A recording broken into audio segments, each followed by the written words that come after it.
বনু মখজুমিয়া গোত্রের এক নারী চুরিতে ধরা পড়ল।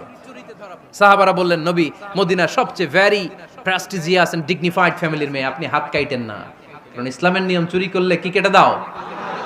বিশ্বনবী বললেন, বলো কি, হাত না কাটার জন্য তোমরা আমাকে রেকমেন্ড করছো? এটা আল্লাহর আইন, পৃথিবীর কেউ রেকমেন্ড করলো শোনার ক্ষমতা আমার নাই, কারণ আইনটা দিয়েছে কে? লাউ কানাত ফাতিমাতু বিনতি মুহাম্মাদিন সারাকাত লাকাতা মুহাম্মাদুন ইয়াদাহা। আরে বনু মাকসুমিয়া মেয়ে তো দূরের কথা, আমার কলিজার টুকরা ফাতেমাও যদি আজ চুরিতে ধরা পড়তো, তার হাত কেটে দিতে আমি 1 মিনিটও দেরি করতাম না। বনু মাকসুমিয়া গোত্রের এক নারী চুরিতে ধরা পড়ল। সাহাবারা বললেন, নবী, মদিনার সবচেয়ে ভেরি প্রেস্টিজিয়াস এন্ড ডিগনিফাইড ফ্যামিলির মেয়ে, আপনি হাত কাটেন না, কারণ ইসলামের নিয়ম চুরি করলে কি কেটে দাও।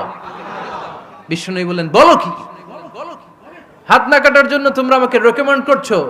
এটা আল্লাহর আইন, পৃথিবীর কেউ রেকমেন্ড করলো শোনার ক্ষমতা আমার নাই, কারণ আইনটা দিয়েছে কে?